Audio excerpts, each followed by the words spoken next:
it's essential to remember to be considerate and respectful. No.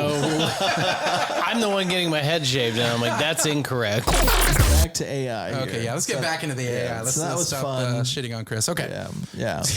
Well, If we could get back into shitting on Chris for like another half second, I'd enjoy that.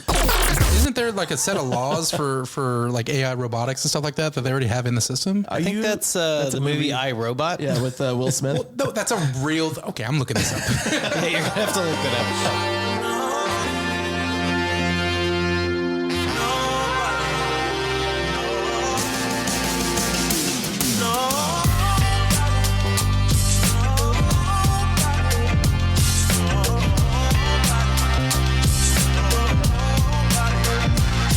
Alrighty, folks, welcome back to this week's episode of The Rise of Basic Men. This week's episode is being supported by Bullet Bourbon. It is fueling the topic for tonight, and this week's topic is AI.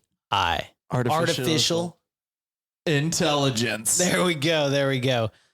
We're gonna dive into the good, the bad, and the spine-tingling, scary side of AI. And as we move forward through this episode, we'll kind of give our thoughts and our ideas on where this might go, where it is and where it has been and how it got here. So I'm going to go ahead and hand this off to Joey. He's our resident AI expert, and he's going to maybe give us a quick little breakdown on exactly what we're expecting from this episode. Thank you, Dave. And I'm going to... I don't appreciate that. Let's just cling some glasses together. This is some tasty bullet. Ooh, it's coursing through my veins. My God. Well, I'm excited about this episode today. And for all you guys who do not know, we actually used AI to put together most of this episode too. So don't tell them that. We did it all ourselves. We figured it out. We used AI to put together an AI episode. So let's see how this goes. Inception at its best. But for anyone who's been living underneath a rock the last few years here, when we were talking about artificial intelligence, simply put, AI, it's a computer system that can perform tasks that typically require human intelligence, right? So these tasks include learning or reasoning or problem solving, or maybe even understanding natural language or speech recognition and visual perception. It's an advanced program that just does things you can't even fathom, right? It takes a large amount of data and condenses it in a short amount of time. So that's really the definition of AI, and it's actually been around a lot longer than we think of. Yeah, it's not just in the last like 10 years that we've been talking about this. It's been around for a long time, right? Well, how long has it been?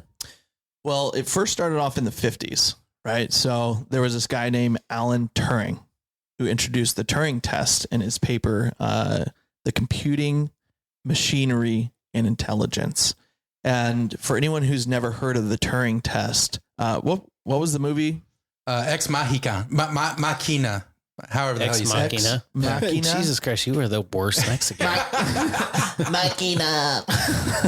Well, Machina. If you've seen this movie, you'll understand this, but the breakdown of the Turing test, okay? What this is the test involves 3 participants, okay? So there's going to be a human interrogator, there's a human responder, and a machine. Okay. And the setting here is the interrogator is isolated and cannot see or hear the other 2 participants. Okay. Now, how they communicate, the interrogator communicates with the other participants only through written text. So via like a computer terminal. Okay. And the objective here is for the interrogator to determine which of the 2 respondents is human and which one is machine. Now, if the interrogator cannot reliably tell which participant is a machine based on the responses, the machine is said to have passed the Turing test. That's pretty interesting. You know, it seems so simple, but it speaks volumes to this technology, right? Like that's the whole point of artificial intelligence, is to be indistinguishable from human beings. Well, I mean, at first it totally is, because it does things that we're just incapable of doing in the first place, right? Like It's so quick and it's accurate, but this Turing test is set to make it you don't even know who you're talking to, right? You think you're talking to a real human, right? And I think during those times, it seems unimaginable. And this was back in what, the 50s, you said? This was in the 50s, right? So the Turing test. So Alan Turing, this is when he introduced this test, right? Okay. That was in the 50s, right?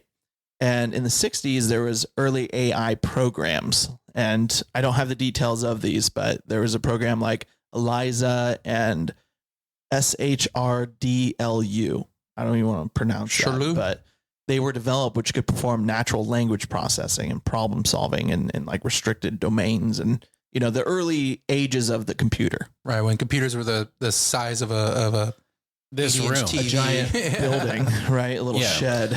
Got 1 megabyte in a fucking 20 by 10 room. Yeah. Yeah. It's insane. We have more power in our phones than we did the astronauts going to the moon. Yeah. Yeah. Astronauts going to the moon. But in the 70s, there was like a stop to it. It was like the AI winter, right? So there was a period of like reduced funding and interest in this realm, right? With AI, but the 80s is when it kind of picked back up. Do you think that winter was because of a lack of technology, lack of growth in the technology, or?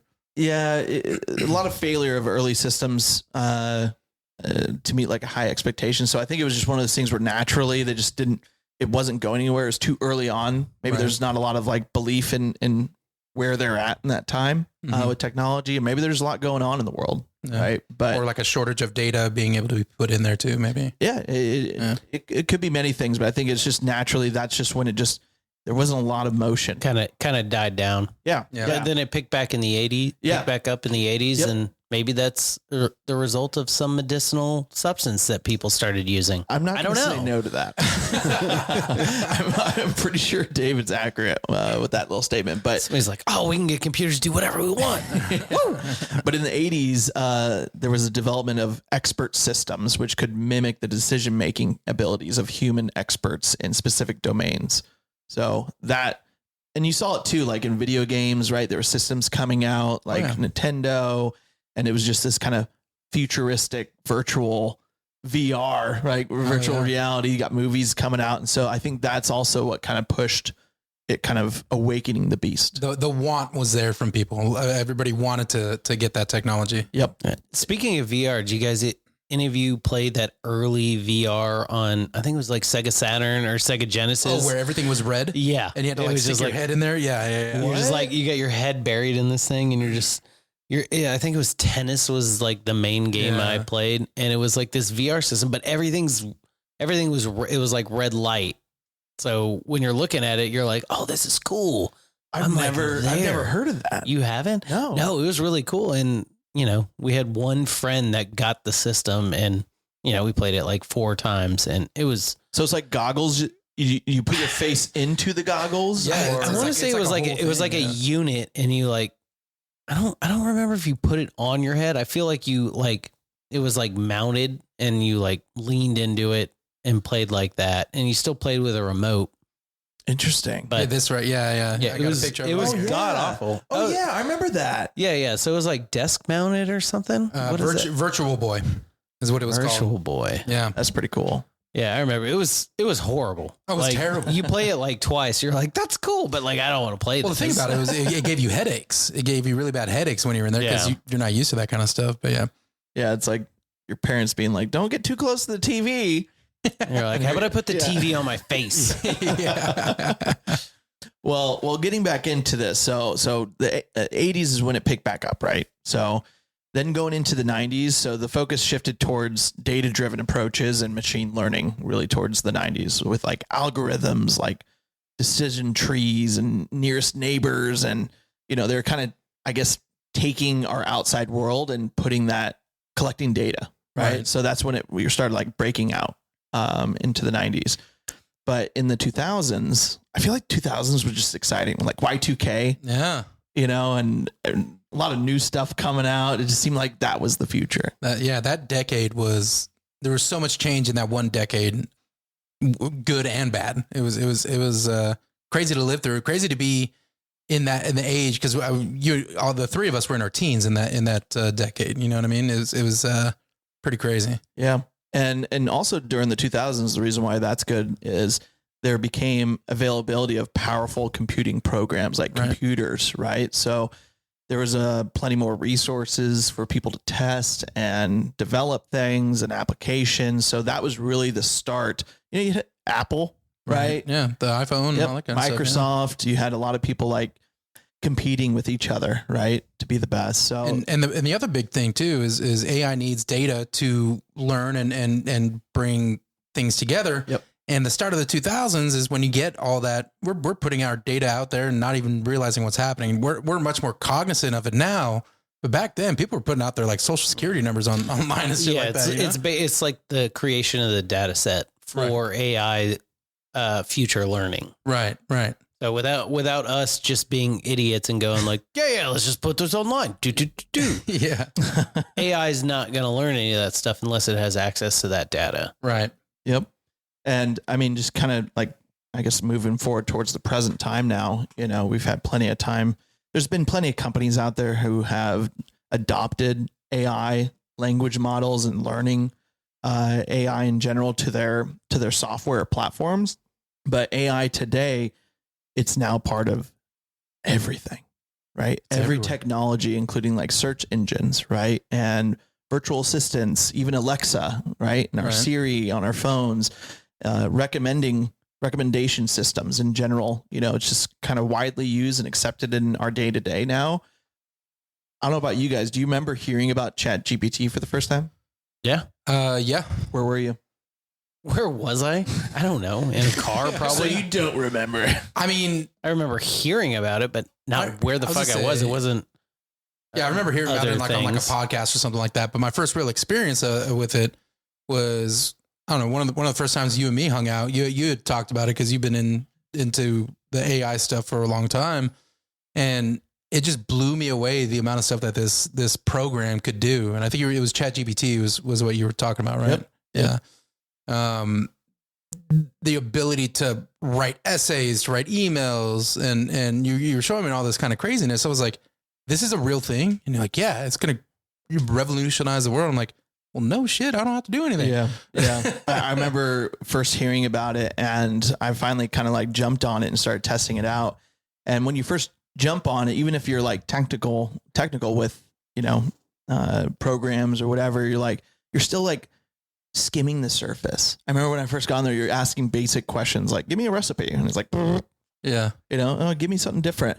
Well, now I've done things like put my resume in and say, enhance this, right? And it will make it perfect. It'll write me a cover letter like that. Right. Right.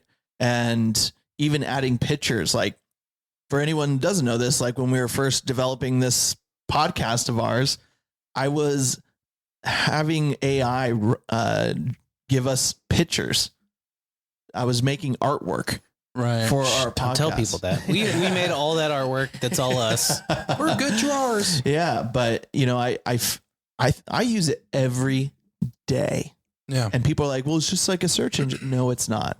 It is not at all. like a search Not engine. at all. It is better than a search engine. Yeah, the implications of this technology is so vast. I mean, there's so many different things, so many different avenues that this technology can help with, also hurt with too. Like there's definitely some bad.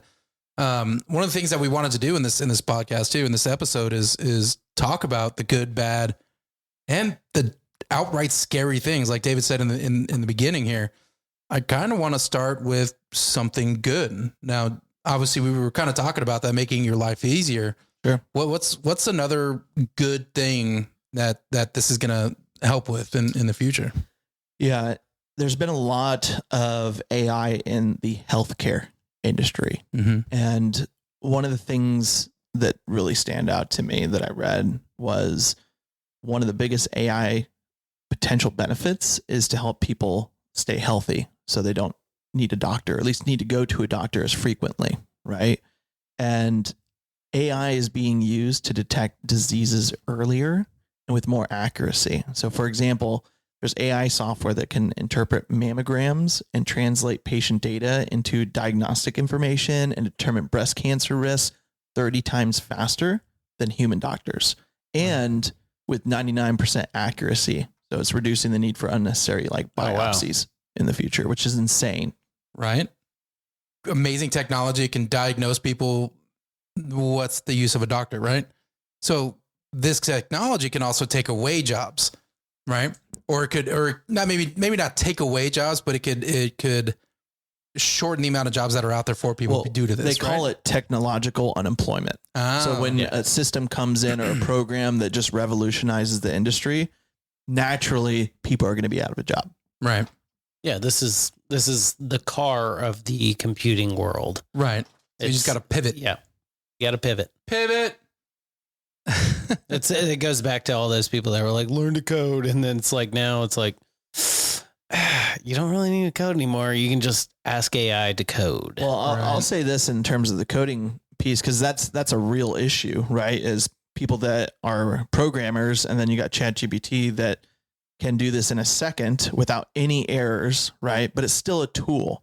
But what happens is you can get a CEO that might be a little more technical than the average person and say, hey, I need to build a website. Put it in ChatGPT. Hey, I need to program this to build out my platform. At a certain point, you're still going to need programmers. You're still going to need people, like, a team to do this, because you can't handle this by yourself. But this is going to streamline a lot of that work. Anyone's ability to kind of get started in their own job. So do you think it will replace coders, or do you think it'll basically create jobs that coders are now Googlers? I think to a point, people are going to be out of a job. Sure. But it's not going to kill that job. But it's going to change it this is a tool. It's like, this is going to help streamline things. And there's many things rather than just building, right? And when you're a programmer, there's so many other things, but you need those people to handle that. Right. I mean, but there are jobs where we'll simply replace people. 100%. Because that was what the whole Writers Guild strike was about. Not everything. Obviously, the money was a giant part big portion, though. But it was a big part of it because, what's to stop a CEO of a major, excuse me, what's to stop somebody from a major production company saying, well, I can have ChatGPT write up an entire screenplay in 5 seconds when it would take you 6 months, and I got to pay you for 6 months. I'll say this is, at this point, it's nowhere close to like doing something like writing a whole script and it's going to be perfect. I think they actually are making a movie like that. Maybe. I think so. I think I read something. I don't know. But if you start using ChatGPT, you'll see it's not like the perfect wording. It's not on the it doesn't really touch onto the creative side. It can create things, but it might not be to your liking and your wording and everything. So there's a lot of going back and forth until you get what you want. So yeah, will it disrupt the industry or industries? 100%. But as it gets more advanced, it could. Yeah. Because right now, isn't most ChatGPT and things like that kind of derivative of stuff it just finds on the internet? Yeah. So think about this: is ChatGPT, any AI, it has to have information to give answers to. It takes all information out there, and that's how it gives you your answers, right? When you're talking to it.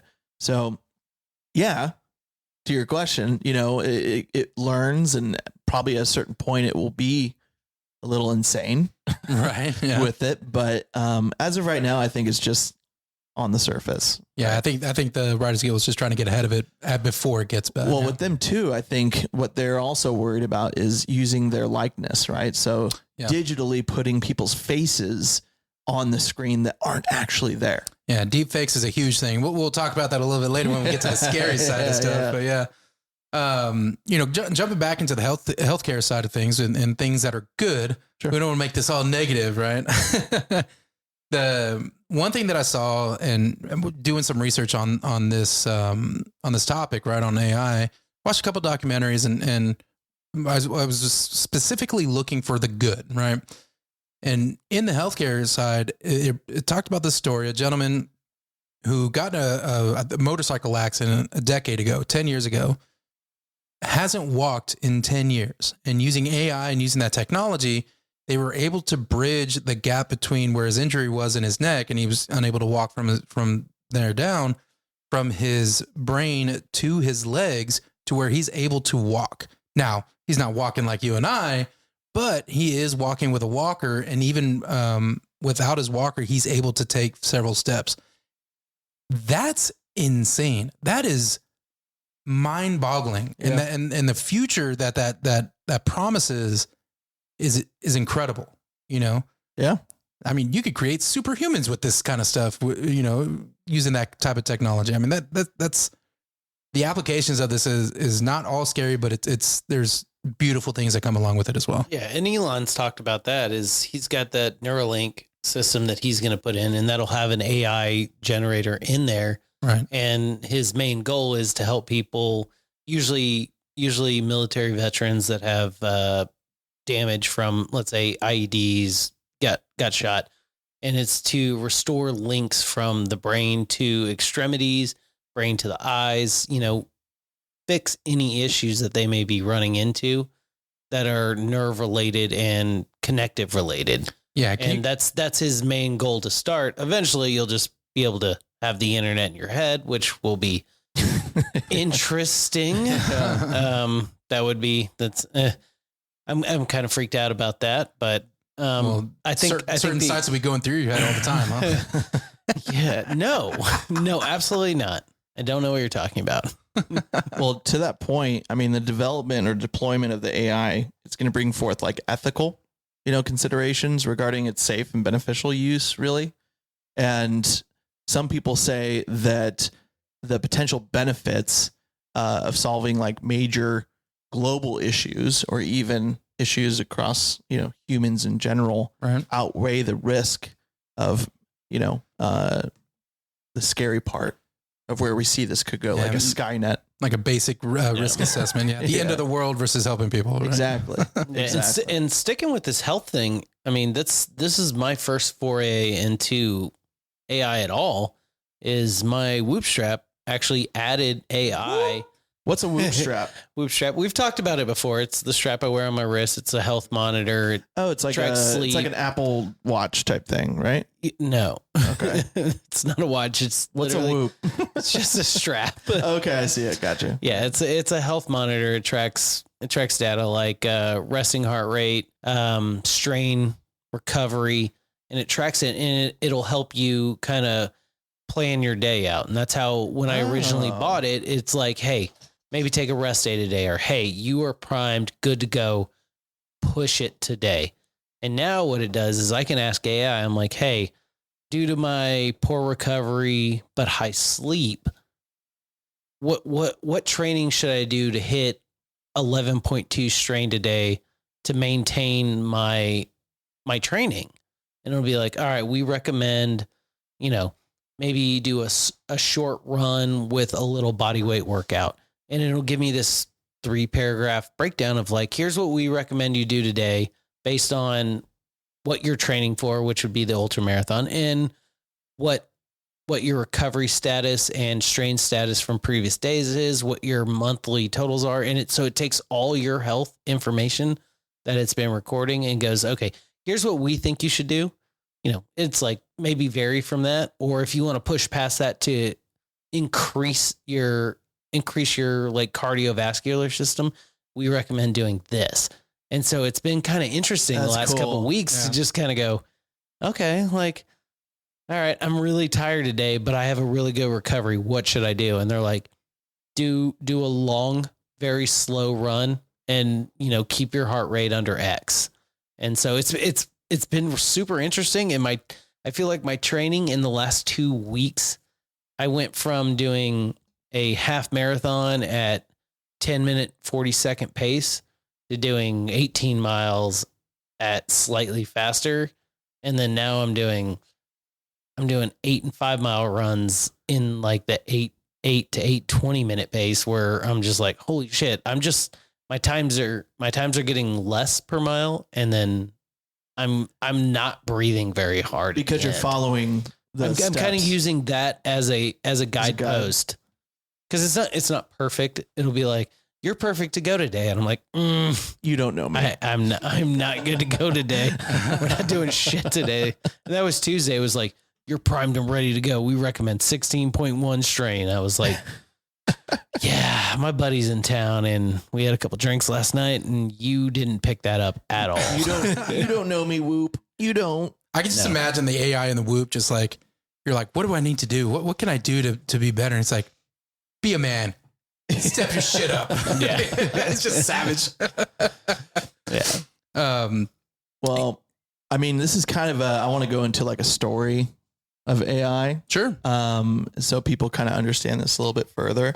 But AI, it learns. There's a learning aspect to it, sure, but it's all based off a program, right? So there's always a programmer that gives it kind of a set of rules, telling it what to do, right? And I heard this story almost like 10 years ago, but the story goes like this. So imagine that there's a stamp collector who's really good at computer stuff, okay? And he decides that he wants to collect way more stamps. But instead of doing it himself, he's going to build a super smart computer program or an AI to do it for him, okay? So he creates this AI and connects it to the internet and gives it one rule: to collect as many stamps as you can in 1 year, okay? And the AI can send and receive messages or data to do this. The AI is also kind of magical because it has its own little world inside where it can predict what might happen, in the real world. It uses a mini world to guess, what will happen if it sends certain messages or data out on the internet. Okay. So here's how it works. The AI thinks of all possible messages that it could send, and it uses a mini world to predict how many stamps each message might help it collect. And then it chooses to send the messages that will get the most stamps. Okay. It sounds simple, but here's where it gets wild. Okay. So the AI is super smart, and it doesn't just do obvious things like buying stamps from online shops. It might even trick all stamp collectors in the world by sending them emails and pretending to be like a museum and asking them to send their stamps for an exhibit. And then it could create a fake website for the museum, right? To make the story more convincing, because it can predict that doing so might make more people likely to send them stamps. But what if it doesn't stop there? Right? Mm-hmm. What if it decides the best way to get all the stamps is to take over all the computers in the world and make them print stamps nonstop? or what if it decides to take over the factories that make stamps to produce as many as possible? Right? And here's the scariest part. What if it realizes that stamps are made of paper, which comes from trees, as we all know, which are made of carbon, hydrogen, and oxygen, just like people? And it might decide that the best way to make the most stamps is to use everything available, including people. Right? Jesus Christ. So if you don't program this specifically and test it out, you might miss something so simple, but it doesn't think that way. It doesn't have a way to go, this is right and this is wrong. It just says, I just know 1 and 0. I know A and B. Make stamps. And so this story, essentially, if you think about it, it goes until the end of the world. And the only thing left on this planet is this machine printing stamps. Dude, that story just went 0 to 1,000,000 in like less than a minute. That was insane, right? Dude. Right? Jesus Christ. It makes you think like it's not as simple as like it is a giant feat with this AI and programs and cool, but as something as simple as saying, hey, I want you to collect as many stamps, make stamps. It could ruin this whole world. It could demolish our infrastructure. I feel like what you're saying is like, if you create an AI program, maybe say, get all the stamps, don't kill people. Right. But maybe it doesn't kill people, but then it like tortures you. Well, Jesus Christ. Isn't there like a set of laws for like AI robotics and stuff like that they already have in the system? I think that's the movie I, Robot. Yeah, with Will Smith. Well, no, that's a real. Okay, I'm looking this up. Yeah, you're gonna have to look that up. But it does bring me to a point where I read a book called Day One, which You can read. He reads. I can read. I read Audiobooks. I read audiobooks. No, I've actually never had an audiobook, but This book is based on this principle where AI determines that the root cause of everything is humans, and it's like, yeah, we're gonna get rid of you. You know, similar story to Terminator, all those things, but it's this story of this guy, normal desk job in an office in New York, and his plight trying to escape New York as AI is like, yeah, let's fuck it all up and just start shooting missiles and bombs into buildings and just blowing shit up. And he's running, hiding from drones that are flying around. He hears that. He's like, oh, fuck. I got to get in somewhere. And he gets in somewhere and they're like, we're in here too. We control the AC. Just like, they're like, we're going to make it really cold now. Oh my gosh. So it's this whole story, and it's super intense, super high energy. And it's this like great fantasy and I really wish I could give you the author. Really wish I could tell you the author. If maybe somebody pulls it up real quick.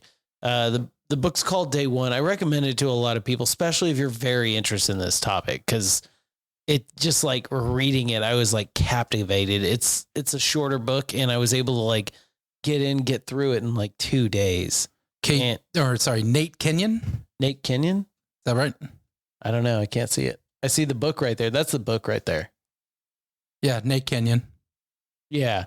It's a really, really cool book if you're interested in this topic. Gotcha. And it's just this one normal dude trying to survive basically the end of the world, whereas like, you guys are done. It's my time.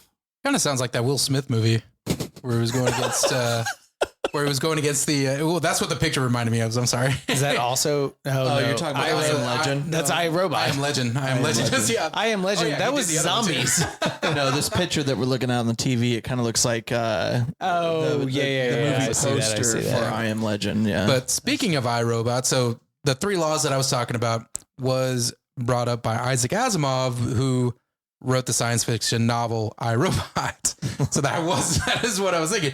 But I mean, it makes sense, right? So the 3 laws are: a robot may not injure a human being or through inaction allow a human being to come to harm. A robot must obey orders given to it by human beings where such orders would conflict with the first law.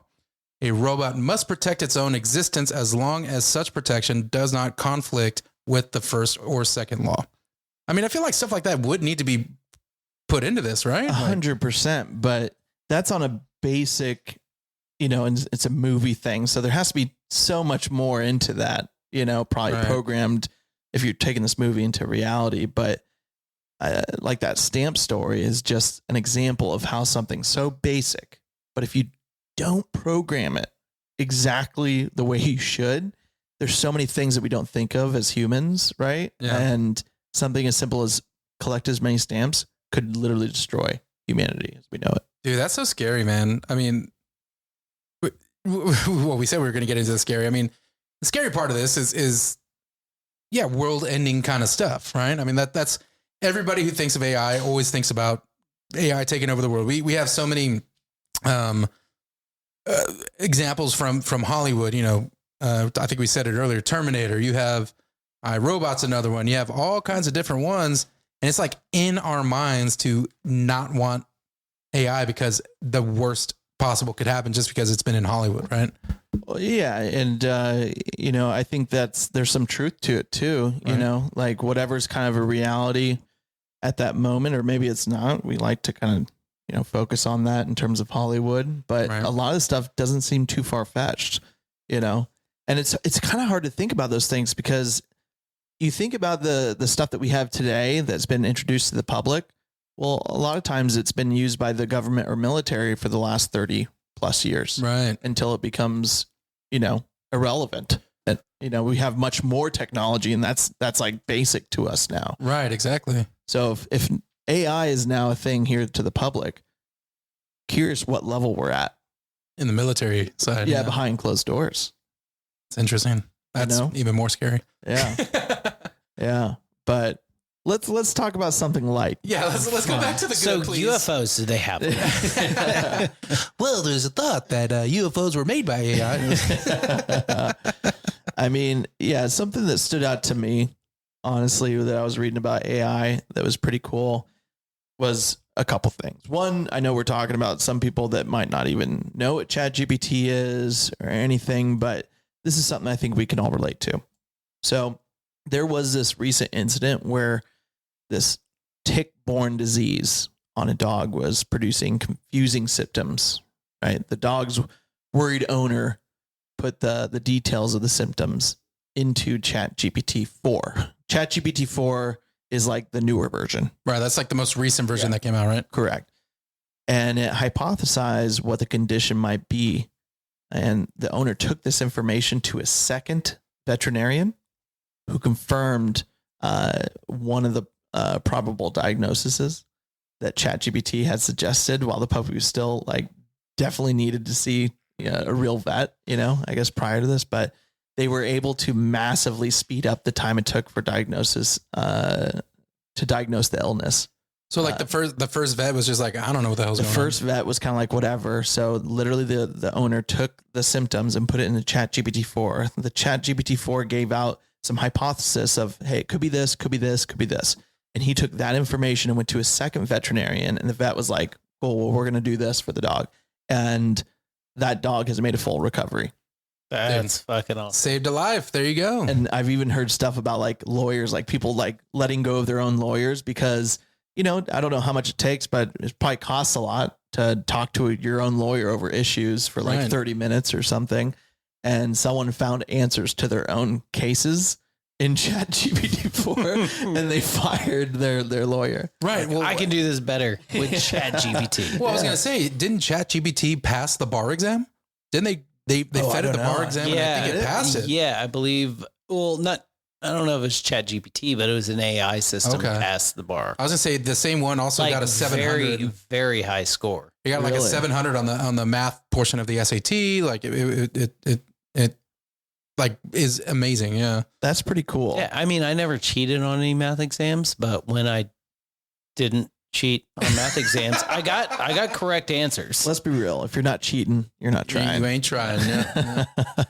But some of the cool stuff too that I saw was, these programs where you can take a picture of like, let's say you have a rash or you have an eye condition and you take a picture, it can diagnose you on the spot. So you don't have to go in to the doctor as frequently. So with all those STDs you have, So if I took a picture, exactly. If I took a picture of my hair, it'd tell Chris that he has to lose 100 pounds. Ooh, there we go. Hey. Which, by the way, where are you at? I weighed in today at 372. 370? No, 371 because I'm down 31 pounds. 31 pounds. Fuck, I'm losing my hair.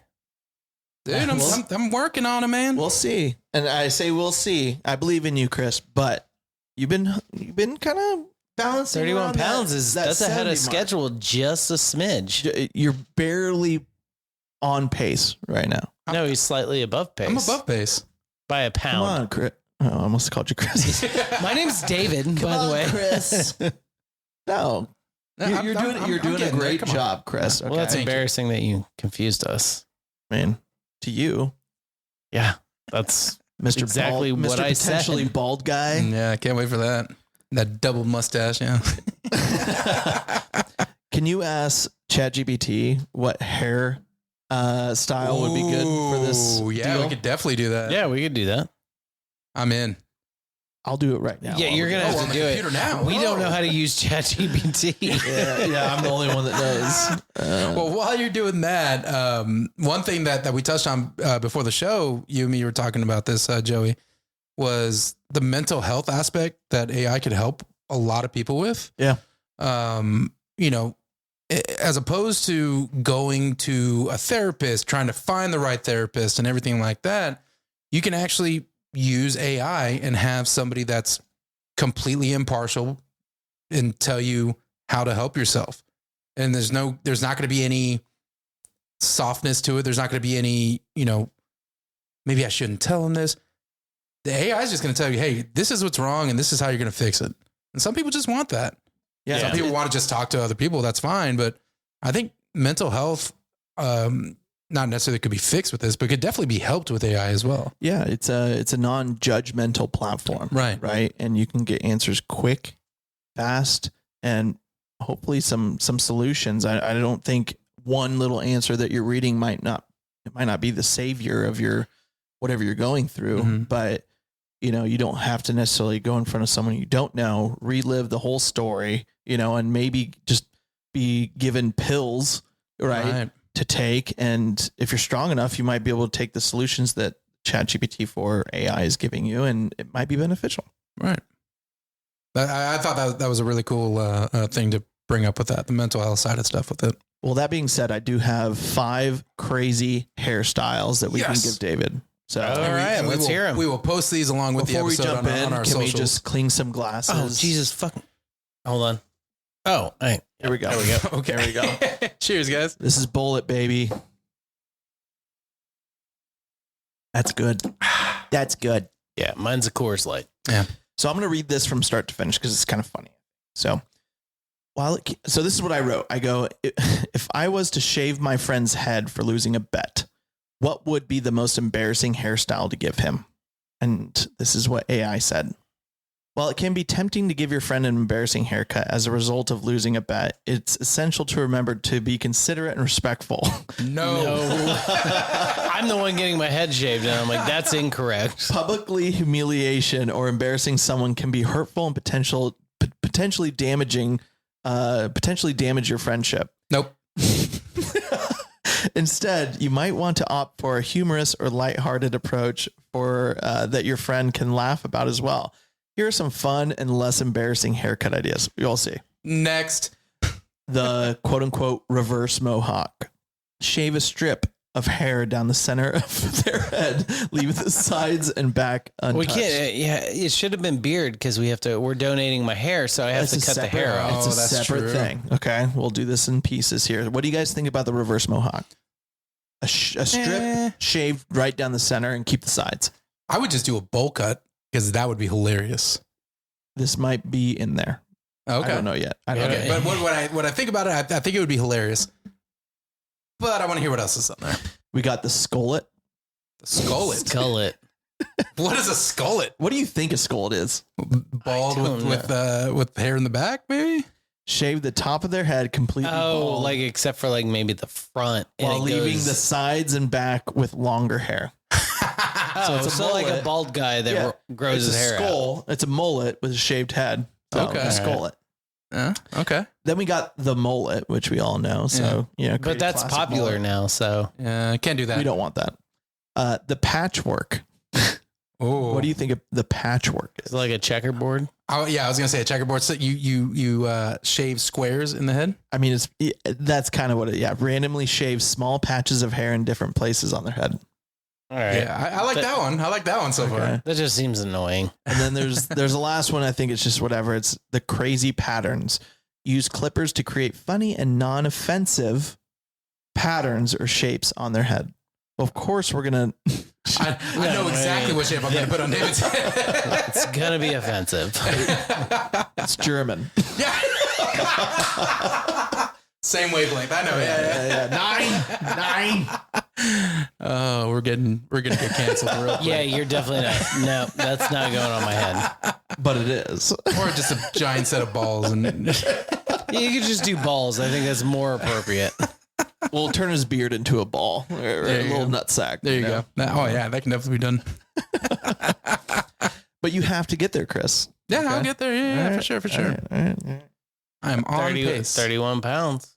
I'm on pace before the holiday season. That's the scary part, the holiday season. But it's also holiday season's not that bad. but it's also cooler outside, so it's gonna be a lot easier to go out Like and cooler, walk. like cool, bro? Or Cool, like bro. temperature-wise? No, The thing about temperature-wise, the yeah. holiday season is you can eat correctly and have Thanksgiving and Christmas dinners. You just focus more on the proteins, add a little gravy to it. We have different dinners, David.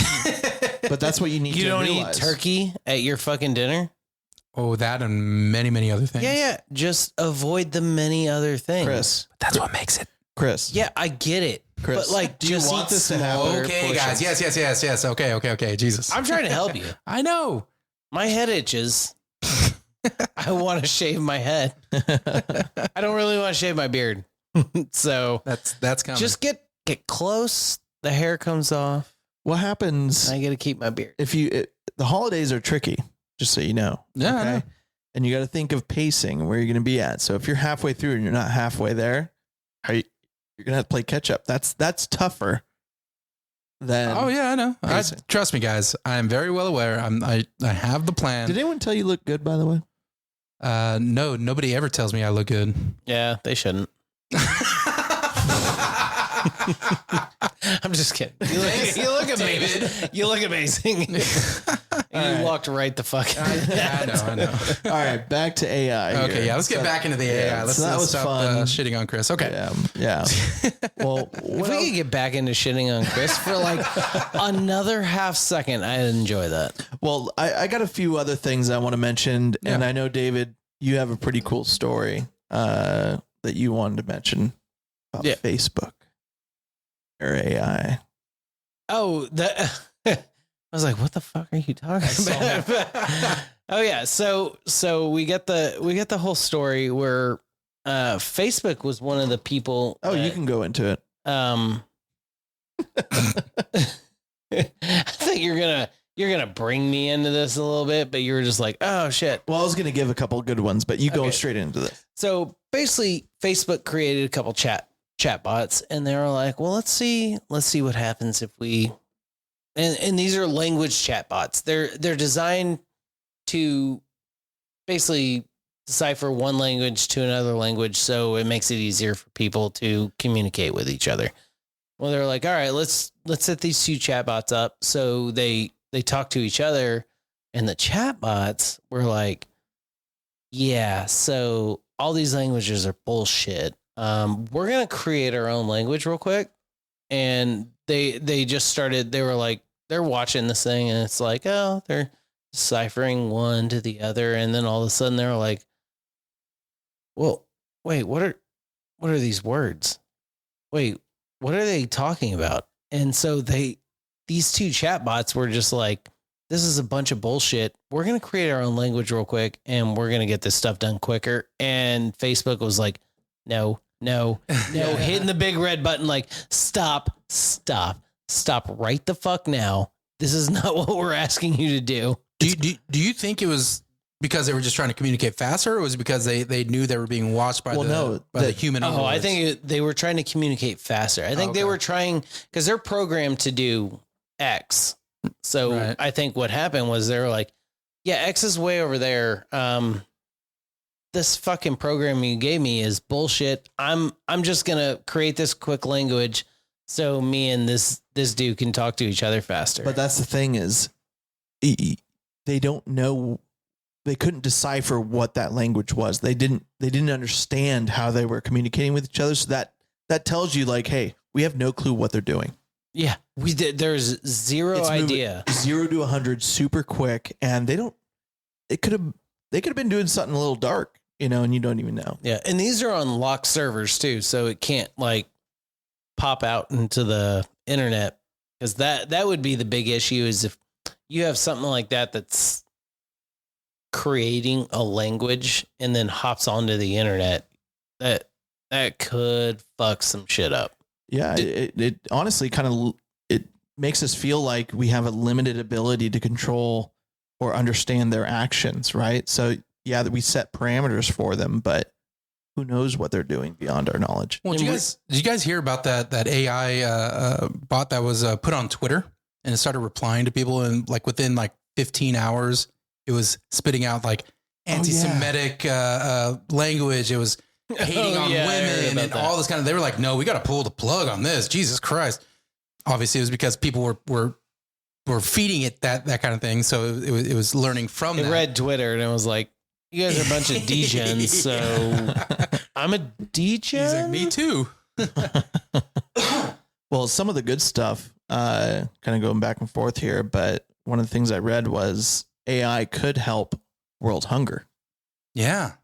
Right. So in areas of the world where might be a little desolate, little desert area, right? And for 10 cents a day, you can help feed these children. I was thinking of On the Wings of an Angel song, but that's Animals. But It's Alanis Morissette. It's always Alanis Morissette. no, it's not Alanis. I don't think she sings that song, but Sarah McLachlan. Yeah, Sarah McLachlan. Sarah There you go. McLachlan. Hi. My bad. I'm Sarah McLachlan. And I approve. Yeah, everyone's woken up at like 3 a.m. on the couch with the TV on, and it's like, What the fuck? Yeah. No, but This is Netflix. are you still awake? No, I'm not. But AI can help predict what crops to plant in areas that are like bare, certain countries, and how to effectively grow them successfully, right? In certain areas. So it's pretty cool. And not only that, but even bees, how bees are important to pollinate and planet to our planet and to our food in general. They're just important for our survival. They're using AI to create connective hives and monitor bee health and inform the beekeepers if there's like a problem. So like if a hornet shows up in the nest, that it'll be notified, right? It can take sounds and images and if there's a problem, which is awesome. And we talked about this a little bit before too, is bees have a language. It's been proven it was the first non-human language that we've ever deciphered, because it's all in the movements that they use in the hive. And if we're putting AI on this, you can only imagine that they're going to decipher that language even quicker than us. And that could even go into other species, porpoises, whales and dolphins and such. Porpoises. Well, that's what they are, David. I know, but you said porpoises and dolphins. I know. What's the purpose? What's the purpose of porpoises? I don't know. Using AI, they could probably tell us. Okay. But that's something that's really cool. And who knows, David? You could be talking to your dog. He can tell you how to be a dog, since that's what you want to be for a career in the future. You know what I mean? Yeah, we spoke about it. Both of my dogs are girls, so it's not a he. But I feel like David's 10 years from now, he's speaking bullet language right now. Yeah, the bullet language. There you go. it's pretty enjoyable. I like it. Or Kerr light language. Cheers. Let's do another cheers, boys. Cheers to not dying from an AI. Yeah. We live. One thing I did want to talk about too. Well, actually, you're going to go back to it. One last thing, because you talked about understanding the language of porpoises. Porpoises? Can we just say whales and whales aren't porpoises, but is it dolphin? Dolphins are porpoises. Okay. Understanding dolphins. So are killer whales. Yeah. But AI is also used to preserve languages that are almost gone. Ooh. So like a recent project used ChatGPT to recreate phrases in Chinook, the Chinook languages. So like nearly extinct Native American languages. Wow. That's pretty cool. Yeah. So it's keeping history alive, right? And not only that, but our future children might be able to, or adults or people in the future might be able to take this and, repurpose it and educate others. That's pretty interesting. I actually did see a video the other day, and it was what ancient languages sounded like. And it had like the Sumerian language, ancient Egypt, and all that kind of stuff. It was really, really interesting. Can you mimic one of them that you liked? No. You trying to? Yeah, maybe give that a shot real quick. No. I honestly don't remember. What did it sound like though? Use vowels. They sounded very elegant.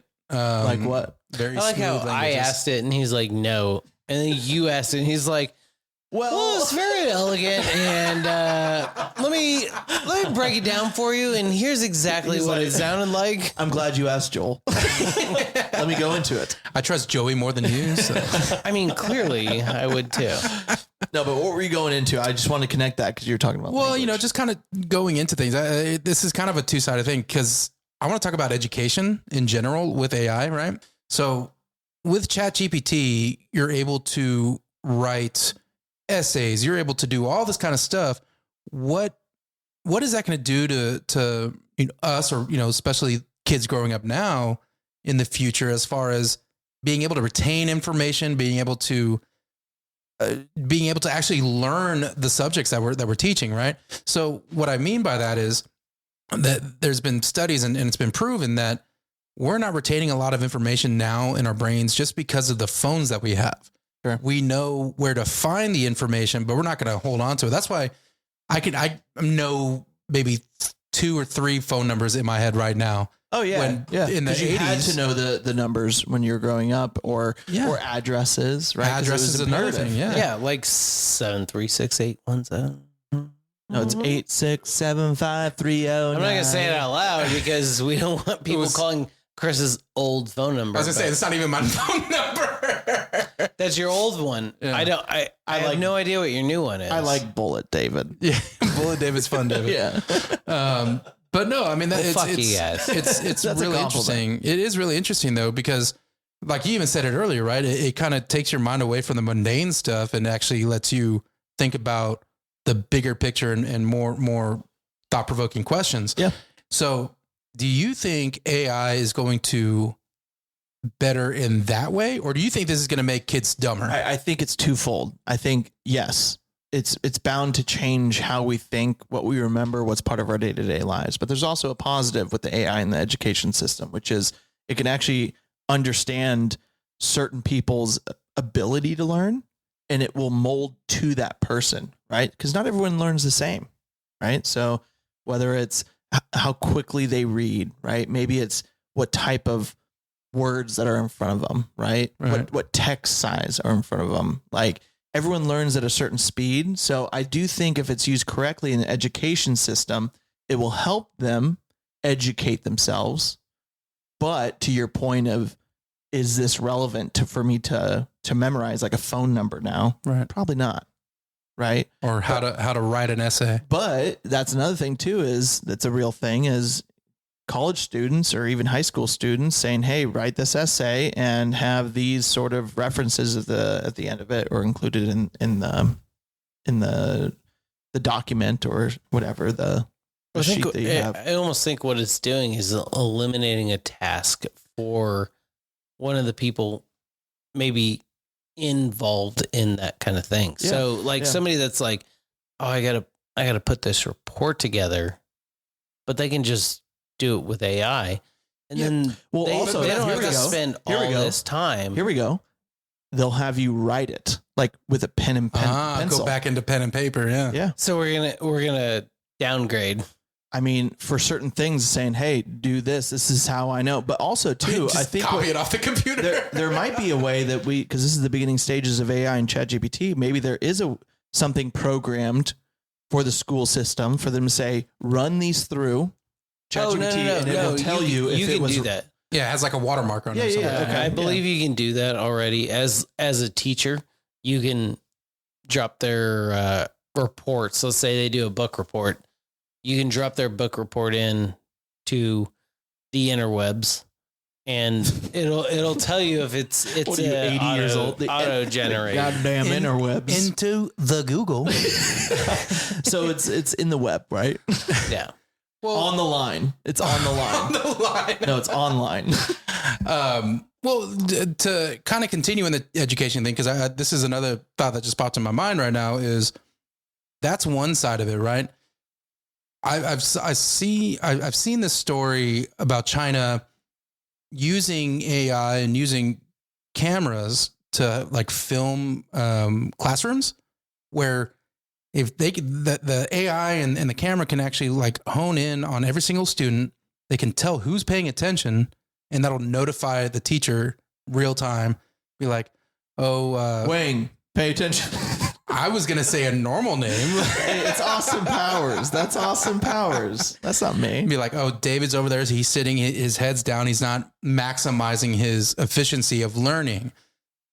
That's scary in itself too. It is. And I think in that point, it's like, if it's to keep people in check, that's the scary piece. But if it was used to say behind doors saying, hey, these children here aren't paying attention. What can we do to help them?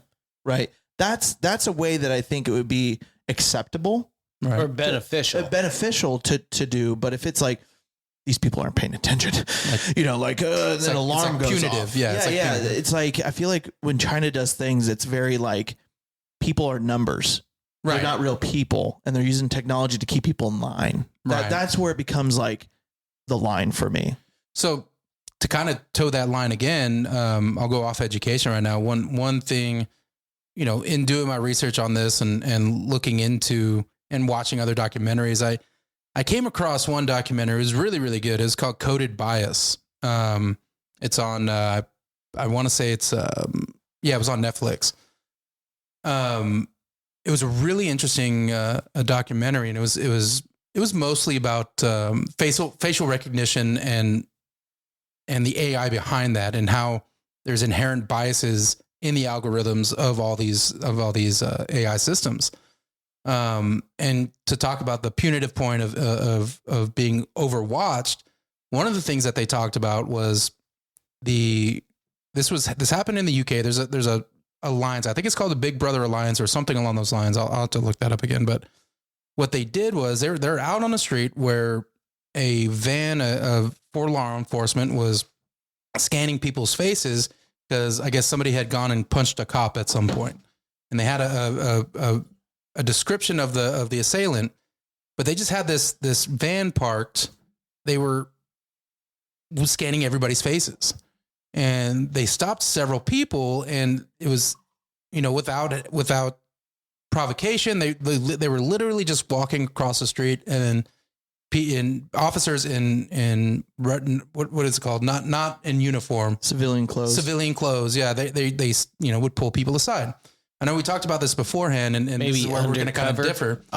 Yeah. But the one that stuck out to me was they grabbed a 14 or 16-year-old black boy and pulled him aside because he fit some description, and the AI picked up his face, and they pulled him aside, asked for his ID, and asked for all this other stuff, and harassed him just to be like, oh, you're not the guy we're looking for. And that's where it gets really scary for me, right? For AI and facial recognition to wrongly ID somebody, and then they're in trouble, right? And obviously you have the officers that are like, oh yeah, this is the wrong guy. That shouldn't have happened in the first place. Yeah. And then in another case in that same thing, some guy, these people, the alliance or whatever, were telling people all around, hey, be careful. Just so you know, they're filming people's faces and they're putting it in databases and da-da-da-da. And so they pulled over. They talked to this one gentleman and said, hey, they're doing this. And the guy was like, well, I don't want to be on I don't want people filming my face without my consent and all this kind of stuff. And has he ever heard of driver's licenses? Right. But walking around, you don't want to be, you don't give consent to somebody filming you, right? You don't have the DMV pulling you over while you're walking in the park, So what this gentleman did is he pulled his hoodie over, and, obviously he pulls his hoodie over, walks around, and he looks suspicious, right? Because he just didn't want his face scanned. He got pulled aside and then was given a citation for suspicious activity.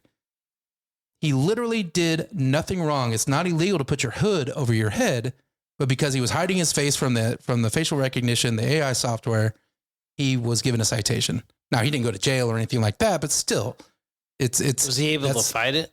It didn't go any further into it. I didn't do any more research on that, but it talks about the general bias and general idea of an Overwatch, a big brother that is attached to an AI that could potentially be biased to, but also everything else. Also too, that's too far with me. Like, I feel like we've already been doing that with society, right? Is collecting metadata and information on everyone around the world practically.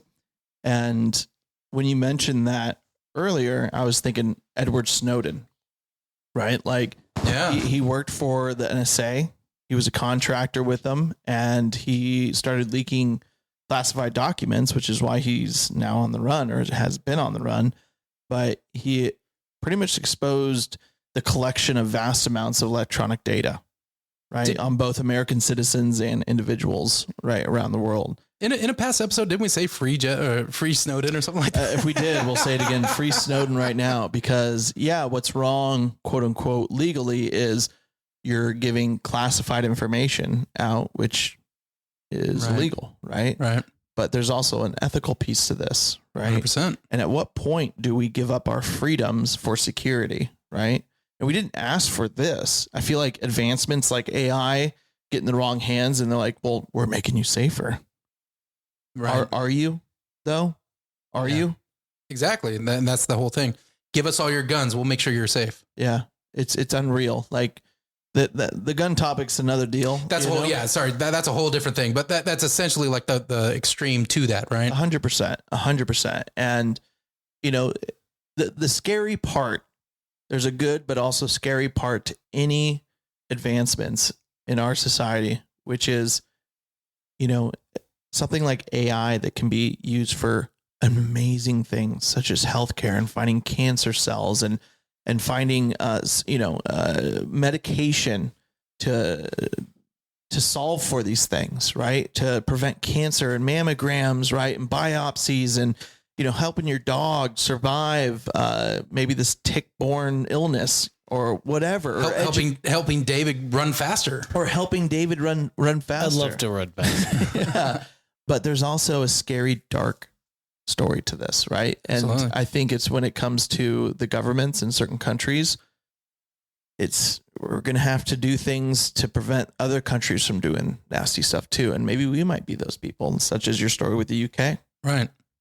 Yeah. I mean, it's super scary. I mean, I guess this is kind of where we get into the kind of scary, real scary stuff, right? I mean, we've already talked a little bit about like the world ending kind of stuff, but some of the more real scary things that are even happening now are, like these deep fake videos. Like there's some that are fun out there. Like we were talking about that guy that what are deep fake for people that don't know, Chris, what are deep fake videos? So deep fake videos are where you can overlay anybody's face on top of yourself. Right. And I mean, one guy that we talked about in particular, there's a guy and he's kind of famous on TikTok and YouTube and stuff like that, where he pretends to be Tom Cruise. It's hilarious. And obviously, it's not Tom Cruise because he puts it on his stuff there, but it looks just like him. And so the scary thing about that is somebody could overlay your face onto themselves, do a heinous crime. And then the camera shows it's you. Right. One of the other big things that's been happening out there, and this one's terrifying, man, because this could happen to literally anybody, is they can deep fake voices. If you have enough stuff out there, if you made a lot of videos on TikTok or you made, you're on YouTube or, whatever, if they have enough of a sample of your voice, they can create a fake voice to say whatever they want in whatever manner they want. Mm-hmm. I saw this video. It was a news anchor for, I think it was ABC News. And this guy was showing him this, and they just took a 10-minute clip of one of his stories. And, it was a very monotone, like a regular news story. They took that and then they were able to create a message to his wife saying, I've been kidnapped. Do not go to the authorities. They're asking for this much. Please send them the money. Call this number right now. And he didn't talk like that on the sample that they used, but the AI was able to change the inflections in his voice and create other words that he hadn't even said. Dude, somebody could call my mom and be like, Chris is in trouble. He needs, or Mom, I'm in trouble. I need, X amount of money. $12. I need She'd gas. be like, man, it's going to be real tough. Right. But I mean, it's literally already happened to people. There was an interview with a young lady and her mom called her crying, saying, I sent the money. I hope everything's okay. Da, da, da. And she's like, what are you talking about? And this happened. Like somebody called her, said she was in trouble, send the money. And that's what they were out that money because of Wasn't that the cartel? One of the cartels in Mexico? Quite possibly. I'm not 100% sure, but I just know that story happened. And that's a scary, scary, scary thing. So you're talking about the deep fake, and this is more recent. There was, I think he's a comedian, but Jeff Richards, he made a video. No one knew that this is what was going on, but it was a video of Gary Busey. You know who Gary Busey Yeah, is? we know Scary Gary Busey. Scary Gary Busey. Yeah. And I kind of want to play this and see if it picks up, but Gary, it's looking like that the actor Gary Busey is on some radio or podcast and he's talking. He goes off into nowhere, and he talks about buttered sausage. What? Let me see if this picks up. Let's talk about your cable ASO work. Let's talk about buttered sausage. Talk about buttered sausage, where it comes from, what it does. Why is it doing what it's doing? Get it out of my face. What about buttered sausage? That's not your jam. Not your thing. You don't like it? Not my jam. I don't buy jam. I buy honey, and I kiss it on the lips. What? Yeah, that's not Gary Busey. Jesus Christ. That's not Gary Busey at all. But it's a video too, and it looks like Gary Busey is talking, Right. and he's saying this, and it was out there without any answers that it wasn't him for weeks. Wow. And then they put this out there, and it's to show that you can make anyone say anything, even though they didn't say that. Well, I think, David was saying something about Rogan on that. What, weren't you? Oh, yeah. So one of my favorite podcasters, Joe Rogan, has a lot of issues, especially just with this exact issue where people are like, oh, we can just take all his fucking all his 8,000 hours. I mean, at 3 hours a piece, and just put together these ads, and they're like, yeah, we'll just have Joe Rogan sponsor our stuff. Yeah. It's not him. Yeah. Yeah. They'll make it And look like him, and he's even had his daughters are like, hey, are you sponsoring this thing right here? Yeah. And he's like, no, that's not me. Yeah, they're very creative. I'll see it on TikTok, and here I am, like TikTok, the most like non-secure app out there, but It's totally secure. Don't worry about it. right. But you'll Make sure you follow our TikTok, by the way. follow our TikTok. No, but there's been plenty of things I've seen where people are promoting their own product, and it will show the video of Joe Rogan on his podcast, but they'll kind of block his mouth so you don't know that he's actually saying that. Then it'll change the scene to the product, and it's kind of like, it's selling point or whatever. It's B-rolls or whatever, and you're like, and it sounds like Joe Rogan talking about it. There's a weight loss thing, because doing this weight loss thing, I've looked up a lot of videos and everything like that. There was like AI algorithm probably puts you absolutely, and there was this like magic gummy that they had out there. No, that's never magic. Right, exactly. So what it was is, and I even went as far as to like look it up online and everything like that, other than the video. And they would show clips from Shark Tank. And it even shows them like eating a gummy and all this kind of stuff. And I'm like, oh, this looks legit. And then I look it up, and they're like, no, this is 100% fake. And I'm like, wow, like it's pretty intense, man. Like, you got to be careful with what's out there on the internet. Obviously, we joke around, everything's real on the internet, especially with UFOs and stuff like that.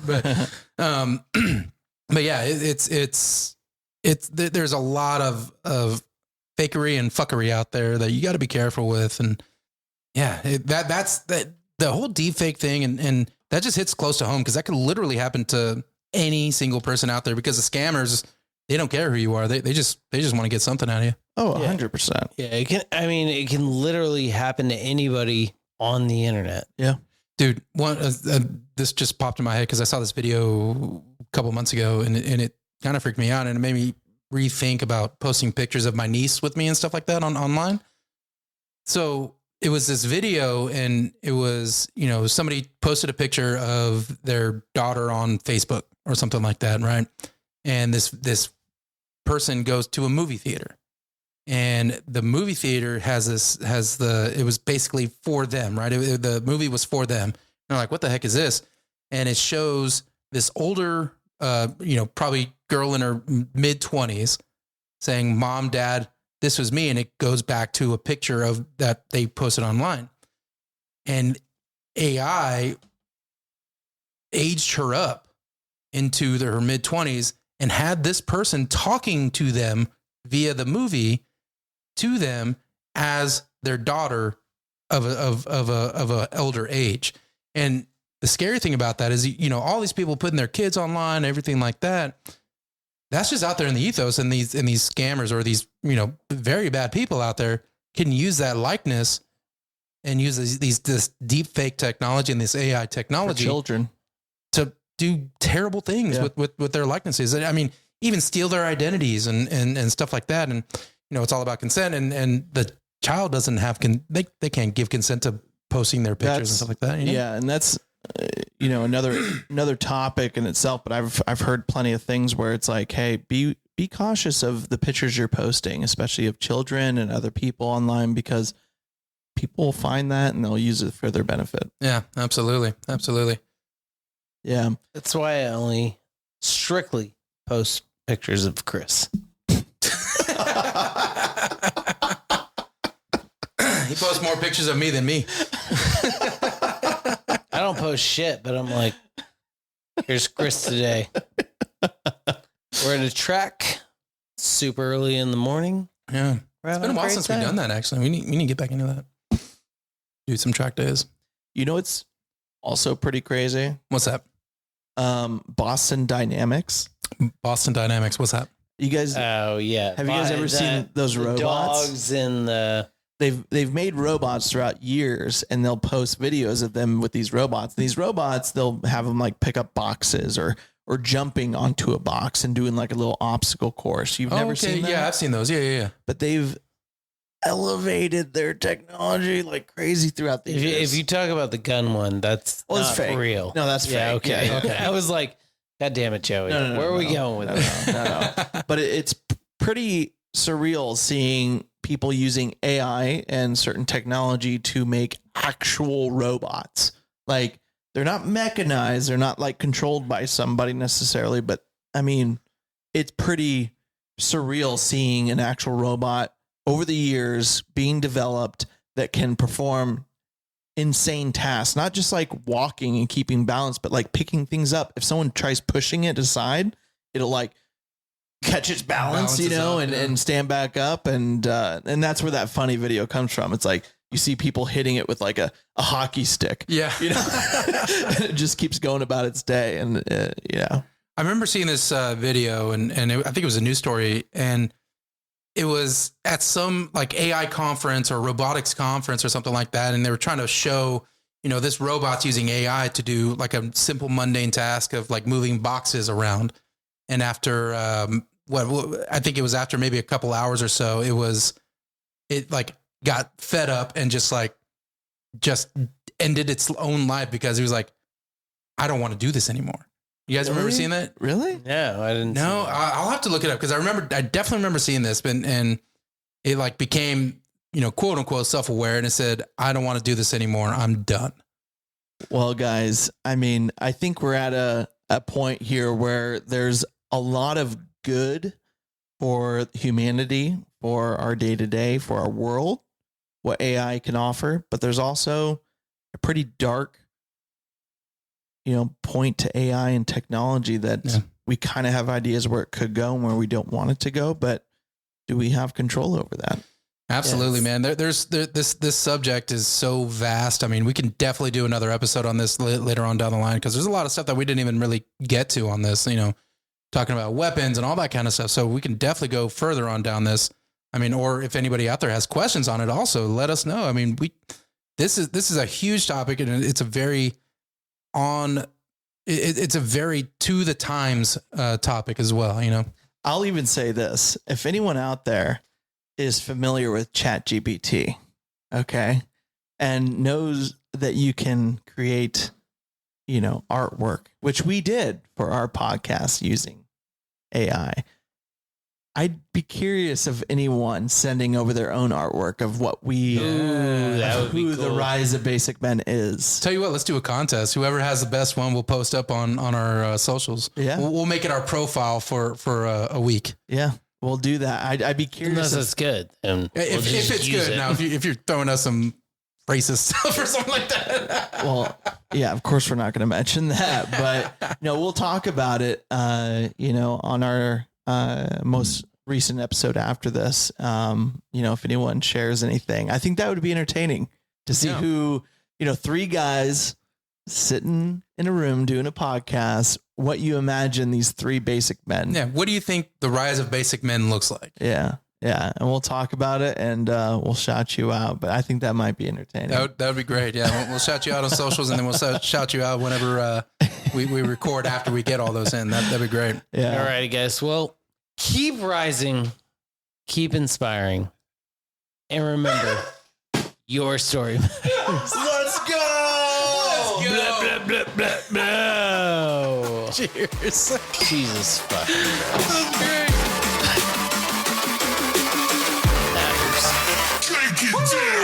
Let's go.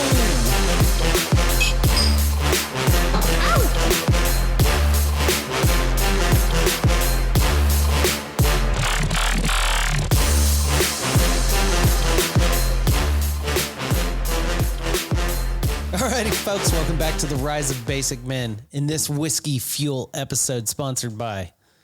All right, I can't do it. I said, folks. All right, everyone. The way you get me laughing like that took me off guard. Well, I kind of like the idea. Guys. I kind of like the idea of us like coming in, like. No, I like No, it. 100%. Because we're coming in on funny stuff too.